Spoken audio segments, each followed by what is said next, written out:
BPod Studios. Today on Talkin' Rock with Meltdown. Of course, I had childhood trauma just like everybody else, but a lot of that stuff came to the surface when I was living that way and living so fast and using the alcohol as crutches and other drugs, let's just say. Yes, Jared Weeks is back in Saving Abel. We talk about getting back in the band, why he left in the first place, his other project, Shade of Grace. We'll talk about that. What was that spark that got him to start thinking about getting back in the band, and how was it reconnecting with the guys? It was way quicker than I thought. I was like, man, this is... I thought there was going to be a little bit of turbulence, but there wasn't. And that's just for starters with Jared. We have a lot to discuss coming up here on Talkin' Rock. Then it's Cam Clark and Sammy Bowler from a band called Pharaohs.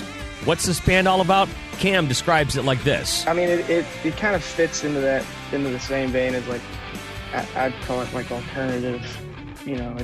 There's still like heavy moments, but it can appeal to a wider audience, I guess. Guitarist Sammy Bowler. We're a fan of all the classic bands, like the four-piece rock and roll, So that's definitely what we definitely wanted to be a band that's really raw and can slam it out live. Cam and Sammy from Pharaohs and Jared Weeks from Saving Abel today on Talkin' Rock. This is Talkin' Rock. Talkin' Rock. Your backstage pass to some of your favorite rock artists. Here's your host, Meltdown. Lots to get to today on Talkin' Rock with Meltdown. Thanks so much for joining me. It has been a couple weeks, I think, since we've done a podcast. So we got a good one for you today with Jared Weeks from Saving Abel. Then we'll get into the Pharaohs band, Pharaohs, with Cam Clark and Sammy Bowler coming up here in a bit. If you don't know who Sammy Bowler is, go look him up. He's really an accomplished guitarist, so really cool stuff. We'll talk with Sammy and Cam coming up here second. But first, Jared Weeks, he's rejoining Saving Abel. And I've been talking with his people for the last couple weeks about this, and we're going to, break the news right here on the podcast. And he's going to be dropping some new music coming up this weekend with Shade of Grace. We'll talk about that as well. It's been almost 8 years, as he did remind me, that he's been out of the band. And, the Saving Abel guys have been friends of mine since practically day one, since the first time they came through the Motor City back in the early, mid-2000s, right? Something along those lines.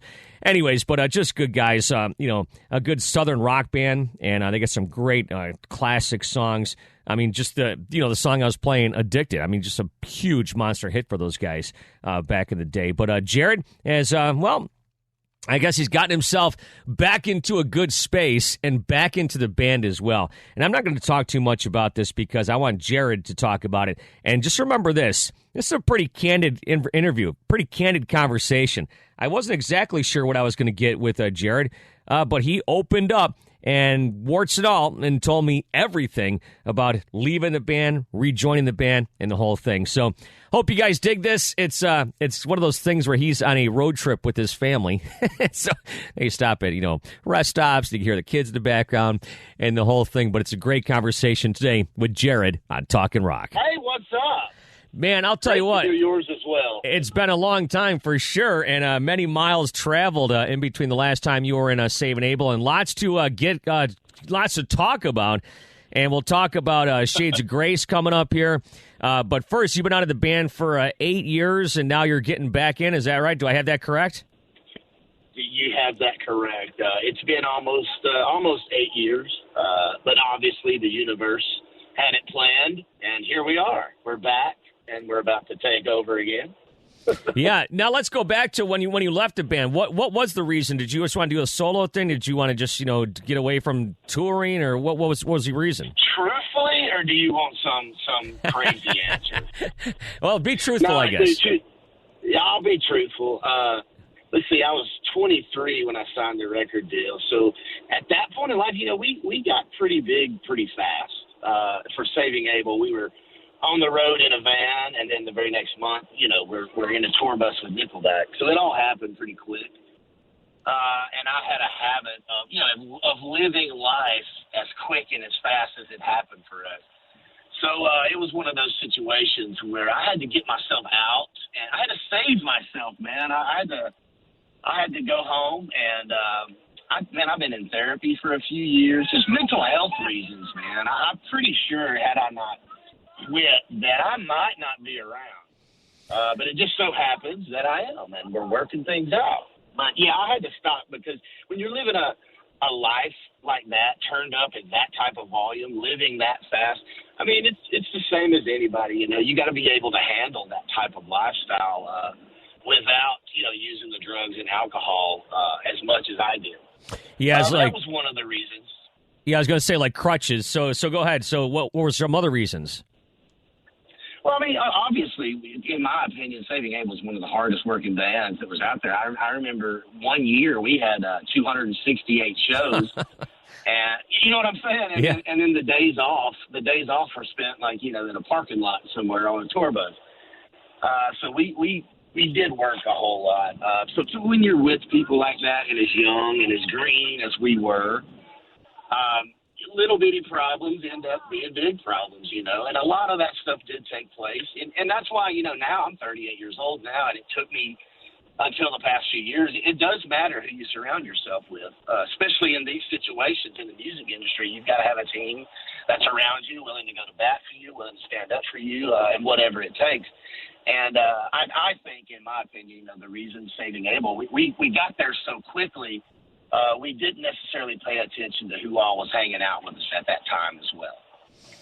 Yeah, there's a lot of things. A lot of things that go into the success of a band. I was going to ask you, how did you find success? But I guess you've pretty much answered that question, that you had to kind of take yourself out of that just to be able to survive. Yeah, it was a really stressful time in my life. Obviously we all have our own problems, whether it be childhood traumas or just everyday mental, I can't deal with this. And I never really addressed that stuff. Of course, I had childhood trauma just like everybody else. But a lot of that stuff came to the surface when I was living that way and living so fast and using the alcohol as crutches and other drugs, let's just say. I was using that to deal with my everyday life. And I promise you, had I not, my wife was one of the people that got me out of there in time. That she's like, we need to, you're not doing well. You need to get ahead of this. We need to fix some of these problems. And over the years, I realized how much mental health, how important that is, just for everyday life. I mean, even what was that? The latest, the chick that played tennis, and she ended up not competing in the championship or whatever because of her mental health. She said, I couldn't deal with it. I stand up for that girl. I think that's completely awesome. Something I wish I could have done when I was in her type of position like that. No, there's a couple of things I want to ask you about with what you just was talking about. First of all, did the time away from the band and kind of away from the spotlight give you a chance to raise your family? And have you talked to any other musicians, like, for example, like our friends from Three Doors Down, to kind of help you cope with staying clean and sober, getting back into the situation of joining the band? I have reached out to Brad Arnold a couple of times, and he has been there for me with total positive and support words. He showed me a few places where I could go if I needed help and stuff like that. So he's been completely helpful. I love those guys, and I appreciate him, giving me those positive words. Now, what was the other question? That was yeah. Speaking of kids, when you got out of the band, did it give you a chance? Yeah, when you got out of the band, it give you a chance, like kind of raise a family out of the spotlight. Well, all of that happened in the past 5 years. When I first quit the band, and I got back and I moved to Nashville, and I'm still working with Skid Mills, the same producer. We're starting the thing. I'm trying the whole Nashville, let's go right with this person and this person and this person. And doing that day in and day out, it got really old to me. I feel like I lost my sense of how to write a song, because let's just be honest, there's a lot of songs on the radios these days that are the exact same song, which is different lyrics. Yeah. So that happened a lot. But once I got to Nashville, moved here, started working on that, that was when I started getting the divorce from Saving Abel. That's when I tried to start my new solo career, and it wasn't doing so well. There was a lot of things going on all at the same time, and it's sort of where my life took a stop. Depression kicks in. You're trying to do all this stuff, and then And then, depression sort of came in to visit me for a while. And that's, of course, when I started going to therapy and stuff like that. But over the years, through years of therapy and going once a week, it's really helped me out. It's taught me how to raise my kids as a better father. And that's one of the things I'm grateful for because, I had Coda, my first one, when we were out there. She was a part of all of it. We would have her out on tour with us. Right. And then, of course, then comes Lenny, and then now we got Scout. I got a little boy named Scout. I don't know if I could have handled being a father and being a lead singer at that capacity at the time. I think coming home, coming to Nashville, going through the depression, learning who I was, learning how to deal with mental with the mental health that I had going on, and learning the tools and figuring out how to use those tools to get through the day. Anyways, I turned inward and I started looking at myself and what I could do to make a change, because obviously I wasn't doing too well on my own. That's where all the drugs kick in, But anyways, I think it really helped me be a better father to be able to come home and look inward. And, who are you really as a person? Well, you're not this. Your actions don't always define you. Your worst mistakes don't always define you. So basically, I started looking on the positive side of things. I started changing my perspective in life. I started, after a year like Corona, after the whole isolation part, a lot of people are coming out of isolation. We're all affected differently, We're all coming out of the isolation. We're all affected differently. And I took the isolation over the past year. I took that time to look inward and to work on myself and how I could be a better person. And when I started looking into that and I started discovering different things that I could do, and then the next thing you know, I'm sitting in the studio with Jason Null, and we're recording Shade of Grey songs that are, 20 years old. And I'll be damned, man, it worked. It brought us back together, man. Now, well, before we get into that, so was that the impetus that got you back in the band? What was the spark where you said, you know what, I can get back into Saving Abel again? I tell you what, the spark for me was when my confidence came back. When my confidence came back in who I was as a person. My confidence came back that I know, like in these situations, I know how to act and I know what to do, and I'm not scared of that stuff anymore. But I'm sorry, what was the rest of the question? I got kids running around. I know, yeah. No, like just that spark, and were you afraid that the guys might have said, "Hey, listen, we got Scotty Austin. We don't want you back in the band." Was there ever a thought about that, or because you were working with Jason, did you guys kind of talk about it? Yeah, there was a thought about that, but it wasn't a big thought as you think, because over the years I've spoken to Jason Null and a few of the band members, and I had already been asked to come back a couple of different times, and it just wasn't the right time for me. I sat and I thought about it, and my body was just telling me, no, now's not the time. No, you can't do that.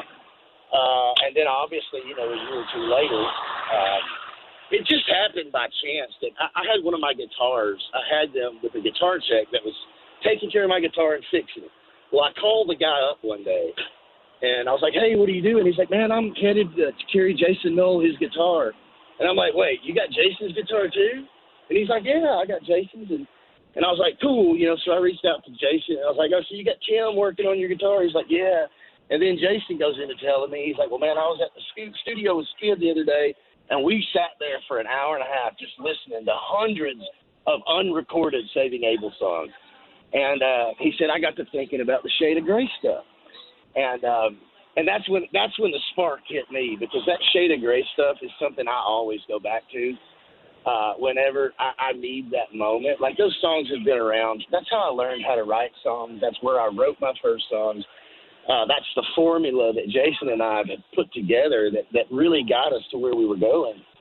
And that was the spark, once he said, well, will you want to come to the studio and listen with us? Well, yeah. So, a week or two later, I'm in the studio and we're listening to all these old Saving Abel ideas, having a great time. Now, how long ago was this? This was probably 4 or 5 months ago. Okay. All right, go ahead. So we're sitting in the studio and we're listening to these tunes, and it kind of just hit me because this was right after Smith and Myers put out the acoustic album. Right, you know? yeah. So I'm thinking, good Lord, I love that double album. I think it's the greatest thing that's come around since music in years.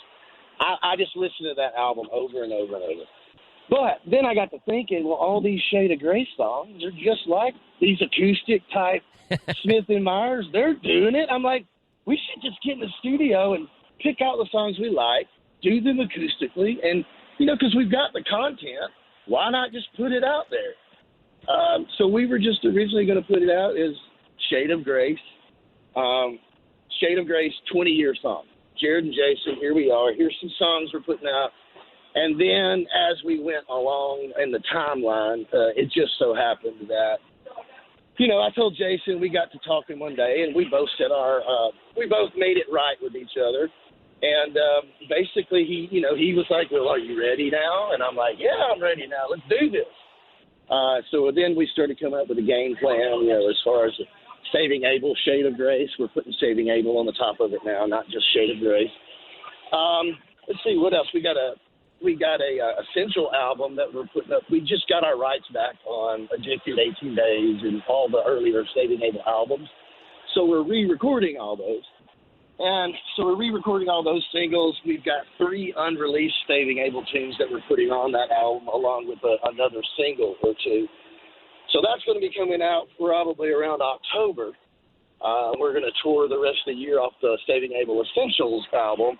And then as soon as February hits in 2022, there's going to be the Saving Abel album, which we're in the studio right now recording. Okay, I was going to ask you about that. So when you get back in the studio and you're kind of like, I don't know, jamming with the guys, did it feel like, like riding a bike, or did you have to get used to things again? Yep. No, it felt like riding a bike. In fact, it happened, and it was way quicker than I thought. I was like, man, this is... I thought there was going to be a little bit of turbulence, but there wasn't. It just so smoothly. It was seamless, which did make the decision and all this a lot easier. Since it was happening so natural and so easy and so smoothly, it did make a lot of these decisions easier. Because, it's just where we're supposed to be. I'm supposed to be doing music, and I'm supposed to be doing it with Jason Nolan. He's the same way with me. So why not just do what we're supposed to be doing? I'm tired of swimming against the current. I'm ready to sit in my float and go down the river. So how much new stuff do you guys have? Like kind of like demoed or mapped out for the new record? You said which might drop early next year. Yes, when the touring season starts up next year in February, we're going to be dropping the new Saving Abel album. And so far, we have about 8 song ideas that we got so far, and I think we've got 4 of them recorded. And it's I live in Nashville now, so my producer Skid lives 30 minutes from me, so it's so much easier just to ride to his house, work during the day, and come home. Especially with all these songs, man. And this is every time Jason and I get in the studio, it's just like we've been saving all these ideas up for the past 7 years, and it's like we're sitting in front of each other now, and they're just pouring out. So that's really something that's awesome. I'm really loving that. And what people may or may not know is that Scott Bartlett, your guitar player as well, he actually ran sound for you guys when you guys were doing the Shade of Grace. Is that right? Yeah. One of the first gigs Jason and I had for the Shade of Grace was a Battle of the Bands in Memphis, Tennessee. And if you know Memphis, well, even if you don't, they're really loyal to their rock bands there, the local rock bands. And Jason and I sign up in this full band Battle of the Bands contest, and it's just me and him acoustically. So we're already showing up unprepared. But it just so happens when we got there and I plugged my guitar up, my guitar didn't work at the moment. So I went to find the sound guy. Well, it just so happens Scott Bartlett was our sound guy for that gig. And this was before I'd ever even met him or called him to come in the studio. So he ran sound for us that night and ended up letting me borrow his acoustic guitar to play in the gig. So that's how I met Scott Bartlett. He was my sound guy, and he let me borrow his guitar before I even told him in the studio to record. It's just kind of crazy how things line up like that, I think. Yeah, he texted me about that this morning. So this Shaded Gray stuff sounds very. First of all, like you were saying, it's kind of more stripped down. It's more like a Smith and Myers thing. And plus, I don't know, how much of this is autobiographical? There seems to be a lot of songs about relationship type things. You know, I've thought about that when we started re-recording these songs. I'm like, are some of these songs going to be dated? Because, 20 years ago, I'm 18, 19 years old, and my heart's just being broke girl after girl. Right. Now I'm a grown man married with kids. Right. And that was another thing. Like, things are happening so smoothly in this camp. It's kind of crazy. But we went, and I thought maybe this one might be a little dated, or maybe this one might be a little dated. So we changed a lyric here or there, and then it just made it 100 times better. So we kept them all as they were, man. Just like just low key acoustic. We might have a piano in there every now and then, or an 808 kick to bring in the heat, But I'm pretty excited about the songs that we picked. I remember one of the songs we picked is called "By Your Damn Self." Yeah. And it's one that Jason used to play to all the girls at his high school parties. So it's really cool to be able to bring those high school songs from 20 years ago, to bring them back, and they still are relevant. I thought that about a couple of the Stadium Able songs, what we were writing about on that last Bringing Down the Giant album. There's this one song called Living Color, and basically it talks about how we're all one and the same. We all put our pants on the same way, and how we're all in this together. And I'm just like, man, that song is literally probably 12 years old, and it's just as relevant now, especially over the past couple of years. Right. It's just as relevant now than it was then. I like to think that everything happens for a reason. I think because, I left the band those many years ago to get a better hold on my life and my family. And, of course, Jason went and fixed a few problems that he had or whatever. And I think it was just supposed to be that way. I think this is how the universe is lined up. And I think if we just listen to our bodies and listen to the universe when it's talking to us, that we're going to be blessed. We're going to get stuff out of it. And I'm pretty excited about what we got going on. Yeah, and you're kind of making me a little bit jealous because it sounds like you're road tripping with your kids. Well, I know you are, and I love doing that with my kids cross country. But how much of this inside of you want your kids to see Dad do what Dad does? I want them to see it. So Coda, my first one, she was there on the tour bus. She was raised on a tour bus. And she would do little things like she'd walk up to an adult drink and she would point to it and go, "Adult drink?" Like meaning, can I have a drink? And we're like, "No, that's adult drink." She'd go to the next step and go, "Adult drink?" So I wouldn't mind my other two kids missing out on that portion of the things, but I think my son, Scout, I think he's going to go crazy when he sees me up on stage. Because whenever he says, he calls it, "Dad, are you going to the studio?" So anytime I'm on stage, I'm at the studio. So it's going to be pretty cool to see him. It kind of makes sense to him once he sees it all together. Well, I'll tell you what, Jared, it's been cool catching back up with you. It's been a long time since you've been here in Detroit. Absolutely. We had a chance to hang out and whatnot. But I'm excited for you. I mean, you got to be excited about this whole thing. I am super pumped about it. I'm ready to get back out there. I'm ready to start getting on stage. I'm ready to get everything going like the way it was. Like it never, if not better. Yeah, like nothing ever happened. That's right. So, well, I'll tell you what, man. Thanks so much for the time. Shade of Grace is now. Explain to me real fast. Shade of Grace. Are people going? When are they going to be able to hear this? July the 9th. So I think Friday. Oh, this coming Friday. Okay, that's right. You're yeah, I did hear that. That's right. So it's like, hey, Jared Weeks is our new/old lead singer. Here's some music too. All right, gotcha. Yeah, it's all serendipitous like that. So yeah. Well, that's cool. Well, listen, man, I wish you nothing but the best of luck. It's been a great hanging out with those guys over the past few years. Now it's going to be even better with you back in the band, and looking forward to seeing you guys back on stage again. Man, me too, man. I can't wait to come to Detroit and hang out with Meltdown again, bro. Jared Weeks today on the Talkin' Rock with Meltdown podcast. So excited and so happy for him.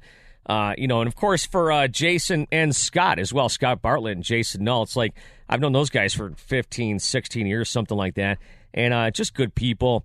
And nothing against Scott Austin, by the way. I mean, the singer that just announced to leave the band. I'll tell you what, Scott is a really good guy, super talented, and we've had a lot of great times over the past. So I wish nothing but the best for Scott Austin for sure moving forward after saving Abel. So good of Jared to call in and set the record straight. And he's back in the band and better off for it. Coming up next, it's Cam and Sammy from the band Pharaohs. And these guys did a live stream, which we're going to talk about. And that's on the link, by the way, which is in the description of the show. Also in the description of the show is the link of this video conversation that we had as well. This is obviously just audio, but if you want to watch it, you can punch it up as well that way, too. So these guys have, especially Sammy, has a little bit of a past, which we'll get into as far as playing. He's kind of an accomplished guitar player. So we'll talk about that and much more today with Cam and Sammy on Talkin' Rock. Thanks for having us on, man. It's good to talk to you.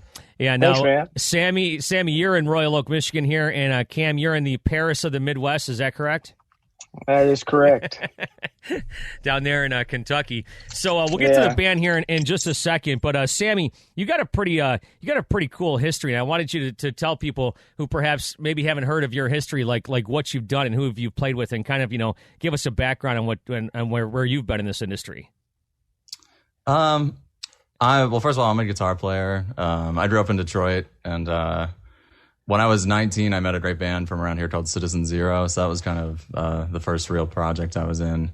And we played around town for a couple of years, and ended up going on the road in 2016. We did a record and toured for a couple of years, and it was great, man. The band ended up breaking up, kind of like a typical story. But since then, I've been doing instrumental music, and it's been really fun. That's what I've been doing the past couple of years. Now back up just a little bit, because in 2011 or something, tell me the Joe Satriani story.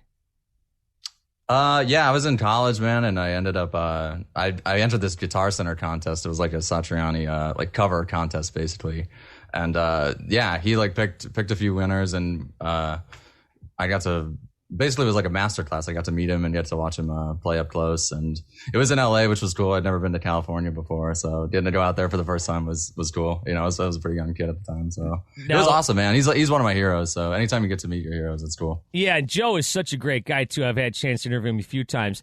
And it's like, so have you kept in touch with him, or was it kind of like a one and done type thing? Or have your paths crossed? Pretty much a one and done type thing. I saw him play maybe like a year later, and I got to talk to him for a few minutes after the show. But he's a wonderful guy, man. Just not only an incredible guitarist, but just a super sweet, encouraging guy. So it's cool. That's why we got to interview him. Yeah, no, he's awesome to talk to. We were just talking, Cam, before we got on the air here that some of the great guitar players that we both know and stuff. So, Cam, give us a little background on your story and how you came to, meet Sammy and start this band, Pharaohs. Well, yeah, it was kind of random, but I'd been in several previous bands, but my last band we had recorded up in Detroit a couple of years ago, and since then, we've all kind of left our respective bands. Now, what band was that, and where did you record at here? We recorded at Rust Belt. Okay. And that band was called C2 and the Brothers Reed, and it was kind of like old school rock and roll, I guess. And I met Steve, the bassist there. And I think Sammy and Johnny were running around, but we were kind of busy that week, so I didn't get a chance to meet them. But and then during the pandemic, we just gave it a shot. All right, so this is another one of those projects that started through the pandemic. Is that right? Yeah. Well, so what have you guys been doing throughout the pandemic? Were you guys like working on Zoom, or were you guys in the same room, or how does that work?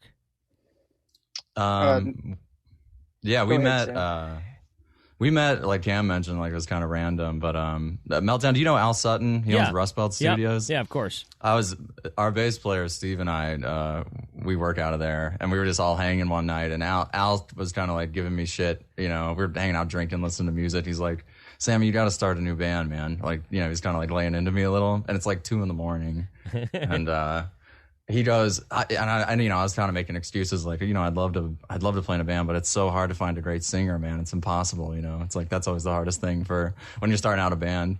And Al kind of goes, dude, who do we get? He's like going through all these people. He goes, and I think Steve, our bass player, was the first one to go, well, we should call Cam, Cam Clark in Kentucky.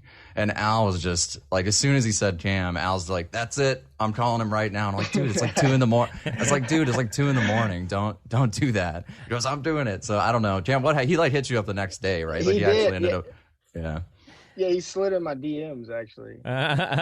He sent you a message on Instagram. On Instagram, yeah. Yeah, Al's a great guy. He was.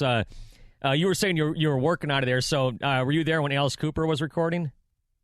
I was not there for that, but our bass player engineered that album. Okay. Yeah, he did. Yeah, he did that whole thing with. There's some amazing musicians on that, like Wayne Kramer. Yeah. And, yeah, it's super cool. It was kind of I guess that session was, the Alice Cooper thing was maybe a few months before we all met, but yeah, it's cool. The studio's been really busy, man. It's been awesome.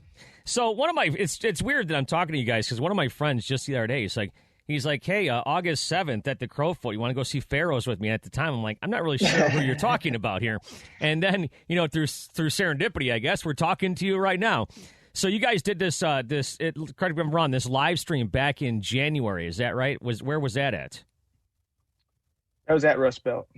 Oh, that was at Rust Belt. Okay. Yeah, that was in the studio, yeah. Okay. Yeah, well, I mean, talk about that experience, Cam, because it's like, it seems kind of weird, like these days here in COVID and stuff, guys are just jamming in rooms and broadcasting them out to places. But of course, now concerts are starting. So, but how was it doing that? It was, I mean, it's always a little strange, doing a live show with no audience. You're still performing, but just to cameras, it's a little strange, but it seemed to work just fine. And that was the same room that we wrote all of the songs. So it just, I don't know, just kind of, it was natural. Yeah. Sammy, how'd you feel doing that? It was great, man. I definitely miss playing live. Like now that we've got a couple shows booked. Yeah, it's exciting.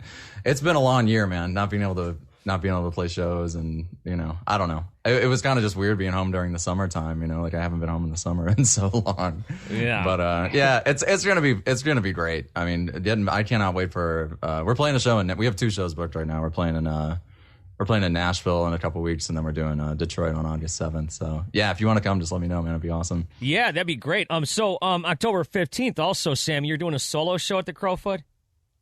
Yeah. Like I mentioned, I've been doing instrumental music the past couple of years, so I'm going on the road in October. My instrumental record came out like right at the beginning of COVID, so I haven't been able to tour it. So yeah, that's like the first show. I'm announcing like some dates coming up here. I'm going out with just my instrumental band. So the instrumental thing, are you gonna wear like a Kentucky Fried Chicken bucket on your head like that one guy does? Hey, that's a good idea, man. I didn't think of that. No, I need something like that, honestly. But. No, I'm just kidding. I don't know. I don't think I can pull it off. No. I was talking to Scott Stapp. Now, Sammy, don't you play with him sometimes? I do. Yeah, I was just with him last week in Nashville. We were talking about Nashville before we jumped on here. Yeah, he lives in Nashville, so I was down there with him last week. So yeah. He's a great guy, man. He's been really supportive, and he loves Cam. I was showing him some of I showed him the live stream and some of the stuff, and he's a huge fan of Cameron. Now, before we get back into Pharaohs, the first time I ever interviewed Creed, I was standing outside of the venue there, outside the Crowfoot, which wasn't called the Crowfoot. I can't remember what it was called at the time, on the sidewalk, and like my own prison was just about to start to break. So I was interviewing all 4 of the guys from Creed. And, of course, Scott has gone through his ups and downs. But as I was riding my bicycle today and thinking about this interview, you just kind of mentioned that Scott's such a great guy. But tell people how Scott is, because I've always found him to be super nice. Oh, Scott's great, man. Yeah, he's like, I mean, I've never been around anybody that's like just. I mean, he's a prolific songwriter. Some of those songs, like you mentioned, "My Own Prison," and some of those Creed songs, like. Those are some of the, those are just going to be around forever, and he's a great guy, man. I met him because my old band, we were opening up for him for a couple weeks, like I don't even know, maybe like 4 or 5 years ago, and he was, even when we were on the road, man, he was like so cool, And it's not always like that. Like when you're in an opening band, sometimes the headliners, they won't even talk to you the whole tour, But yeah, we just kind of met through that and kind of kept in touch. And I just fill in with him, man. His guitar player lives in Greece, so they can't, to play like one-off shows, you can't fly somebody from Greece. It's not. Oh, got you. Okay. So I jump in and we jam. But he's great, man. The guys in his band are really nice too. No, dude, he raved about you when we talked about you, and he brought it up, and it was really cool. Were you on the show when he played here in Detroit a couple years ago with Weapons of a New opening up? No, I've never gone on the road with him. But I think I was where was that? That was at St. Andrews. Yeah. I was there. I wasn't playing though. Yeah.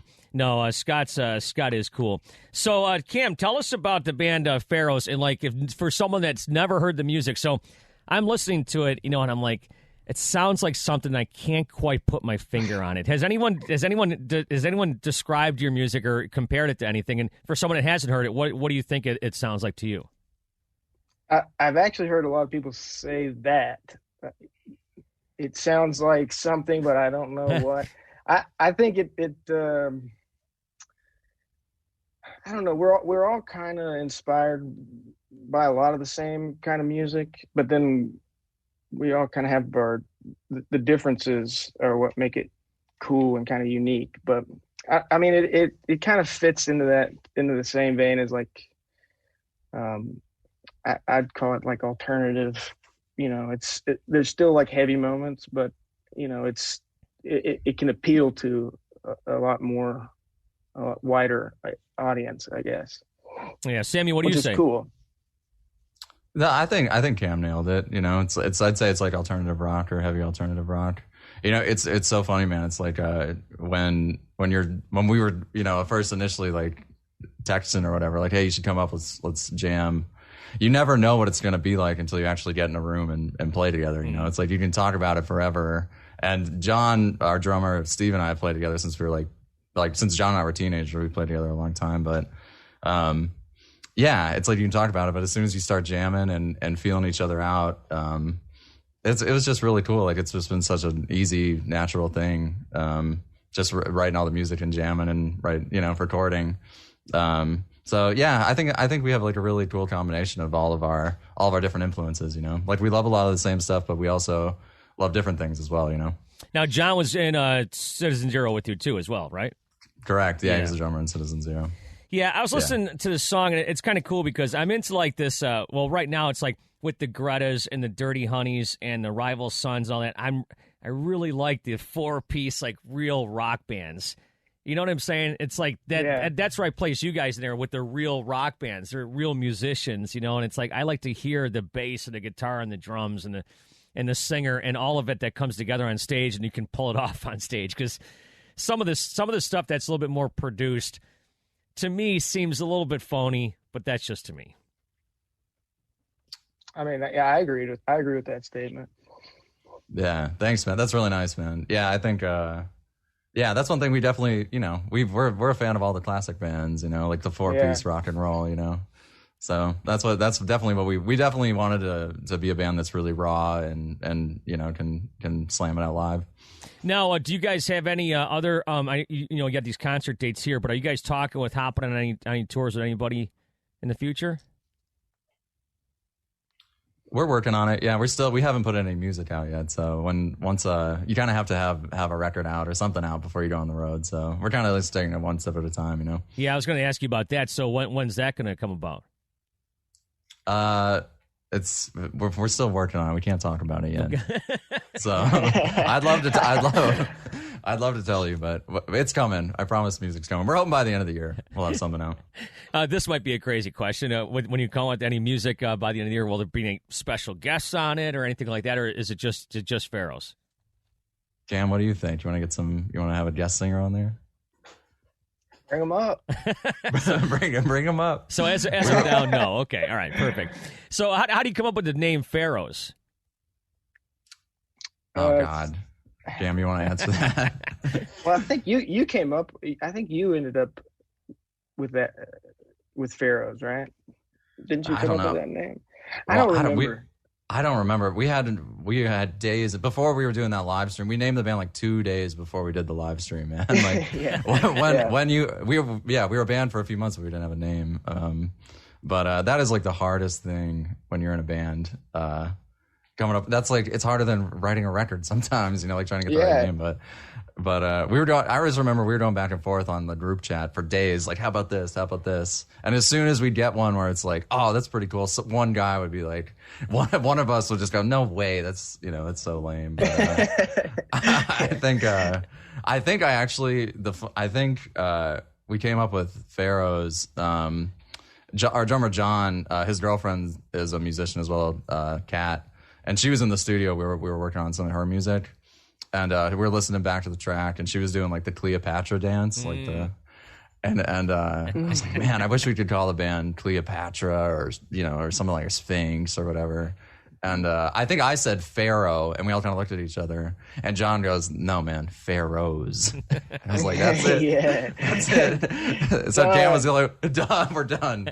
Yeah, so that was it. That's how we came up with it. So I don't think I ever named it. I never got to name a band, I don't think. But I guess that could be a problem. You want something that's easy enough for people to remember and kind of understand, I suppose, right? Yeah, and could be unique in itself. Or, I don't know. Hey, Cam, by the way, where did you grow up? Hard. I grew up in Kentucky. Okay, so what do you think coming to Detroit? I mean, was that your first time in Detroit when you were recording with your other band? Yeah, I think it was. I think we had toured around Michigan a little bit, but never made it to Detroit.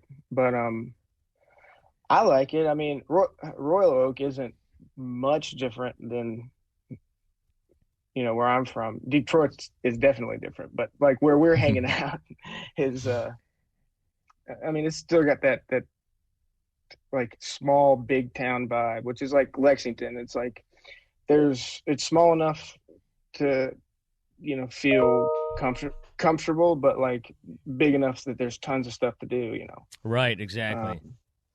So I like that vibe. Yeah, it's like Sam. You know how it is right here in Detroit. It's like there's a little bit, I guess, of a what's the word I'm looking for? Like you're in Detroit. Well, you're a Detroiter, and there's a little bit something added that I think you probably feel on your back that you're like, I have to represent, so it's got to be good no matter what I do, right? Yeah, for whenever you tell anybody when you're traveling around that you're from Detroit, especially if you're a musician, there's always like a lot of pretense or whatever, like just because of the history, not between Motown and all the great rock bands, But I love being a musician from Detroit, man. Like it was such a good place to grow up and learn how to play, for sure. Yeah, I was watching the Dead Daisies last night at the Token down here, and Glenn Hughes, the singer. Are you familiar with Glenn Hughes?